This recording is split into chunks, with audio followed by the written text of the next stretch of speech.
Hello, everyone. Welcome back to my channel. I hope everyone is having a nice day before we begin the video. Please subscribe and give the video a thumbs up. Sonny Corinthos has been front and center on General Hospital for 3 decades. But the show recently hinted at a major change for the mob boss amid rumors actor Maurice Benard is leaving. Who will replace Sonny on the daytime soap? Maurice Benard joined General Hospital in 1993 after starring on All My Children for a few years. His character, Sonny Corinthos, brought the mob back to Port Charles. The mafia was a huge part of the storyline on the ABC soap for years. It still is, but with an added plot that Sonny is bipolar. He recently unknowingly went off his meds when they were tampered with. The medication tampering storyline turned more serious once Sonny started having heart trouble. He didn't tell anyone and planned to undergo open heart surgery without his family knowing. But he ultimately decided to clue his ex-wife, Carly, Laura Wright, in, and his security expert, Brick, played by ESPN sports broadcaster Stephen A. Smith. The open heart surgery storyline stoked concerns from fans that Maurice Benard was leaving the show. He previously hinted at retiring soon. But Sonny survived the surgery, so it seems the actor is staying, for now. But the near-death experience made Sonny consider a huge lifestyle change. Sonny Corinthos didn't have to die to get a special visitor this week on General Hospital.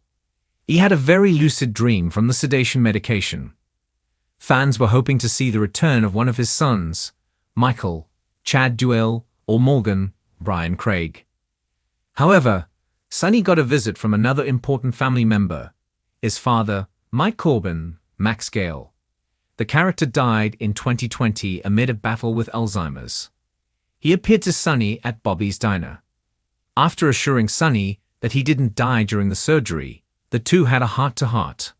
It led to Sonny seriously considering leaving the mob for real this time. While Sonny was having this dream, there was a real attempt on his life by an unknown woman posing as a nurse. She was about to inject something into Sonny's IV, but luckily, Brick was in the room. He shot the woman dead in a scene that had the internet calling for Stephen A. Smith to win an Emmy. The sports broadcaster has been appearing on General Hospital as Brick since 2016. The possibility of Sonny leaving the mob caused fans to debate who should replace him. Tracy Quartermain, Jane Elliott, has been plotting to wrest control of the waterfront in Port Charles from Sonny. Could that lead to Tracy taking over as the city's mob boss? One fan called the idea an interesting twist. Other names mentioned were Michael, Christina, and even Lucky. Check out some of the suggestions. Christina is too emotional. I don't think Sonny would let her or Gio take over anyway. It appears that Sidwell is trying to take over Sonny's territory. I hope Madame Wu, and then slowly write the mob out. They've run out of mob stories, and I'm so tired of the whiny dun now. I think they're setting the stage for Christina. Between her Corinthos and Casadine genes, she's for the perfect role of mob boss. I think it's going to be Dante. Do we need a new Sonny? I am sick of the criminal with a heart characters. If Sonny Corinthos does leave the mob, who do you think will take over? Sound off in the comments. Sonny Corinthos has ruled Port Charles for decades as the undisputed mob kingpin, a complex anti-hero who straddled the line between danger and devotion, while making enemies lovers and allies in nearly every corner of town. But now, with the walls closing in, threats rising on all sides, and a growing desire to walk away from the bludgeoned questions, are mounting both on-screen and off about what happens next, and who could possibly step into his place. The truth is, replacing Sonny isn't just about finding a new enforcer or boss, it's about redefining the power structure of Port Charles, and that shift is already in motion in whispers, meetings, betrayals, and buried secrets that threaten to explode across every faction of the canvas. Sources say the show has been laying groundwork for months, and the battle for power won't just come from the usual suspects, it'll come from the least expected ones. Two fans are already buzzing about potential successors, from Sonny's own circle to his enemies, and even family members whose dark sides are just beginning to show first on everyone's radar is Dex Heller, the brooding ex-soldier turned mob protégé who has learned the ropes from Sonny himself. Despite turning on Sonny under Michael's influence, Dex's loyalty remains murky at best, and if there's one thing he's proven, it's that he knows bloody tested and nearly killed more than once, and if Sonny truly walks away or is forced out, Dex could make a play for the throne, especially with no one expecting it. But that path is far from certain, because Dex isn't the only one circling the empty seat. There's also Jason Morgan, long presumed dead, but recently returned, and while Jason has always rejected the role of mob boss, preferring to act as Sonny's right-hand, circumstances may force his hand. If he believes the organization will collapse or fall into the wrong hands, Jason is loyal to a fault, and protecting the people Sonny once shielded could pull him back in whether he wants it or not. And then there's Ava Jerome, a former mob queen in her own right with ties to both power and chaos. Though she's long tried to go legit, her recent entanglements with Sonny have revealed a fire still burning in her. She knows how to manipulate, negotiate, and eliminate threats.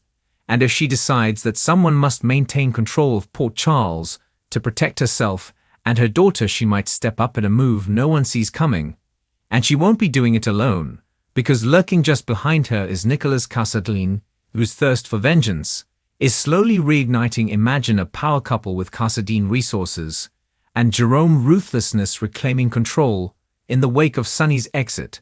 But the threat may also rise from inside Sonny's family, specifically from Christina Corinthos Davis, who has shown a more aggressive, assertive version of herself lately. She's not the young naive girl fans remember anymore, and with the right trigger or betrayal, she could flip her moral compass, especially if she believes someone she loves needs protection or revenge. What if Christina shocks everyone and becomes the unlikely heir to Sonny's empire, determined to do things her way and rewrite the family's legacy from the ground up? Meanwhile, Michael Corinthos might believe the vacuum left behind is his to manage, especially after his failed attempt to use Dex as a pawn to take Sonny down. But if Michael thinks mob life is simple, he'll soon learn it's far more dangerous than boardrooms and family meetings, and he could quickly find himself in over his head. And if Michael steps in, what's to stop Carly Spencer from trying to stop him, or even taking charge herself? She's been closer to Sonny than anyone. She knows the game, and she's capable of running it. When pushed too far, Carly has shown time and again that she will fight like hell to protect her children, her name, and her future. And let's not forget that she once held the Corinthos empire together. When Sonny was presumed dead in Nixon Falls, could she do it again? Or would the weight finally break her? The drama doesn't stop there, because Valentine Casadine is also in play, always scheming, always manipulating. Valentine has been building quiet influence behind the scenes, and his connection to Pikeman opens the door to more danger than ever before. If Valentine decides to make a move to fill Sonny's shoes, he'll do it smartly, methodically, and without mercy. Then there's Cyrus Renault, still lurking and rebuilding despite his defeat. Cyrus hasn't forgotten what Sonny took from him, and if he sees an opening, he'll strike.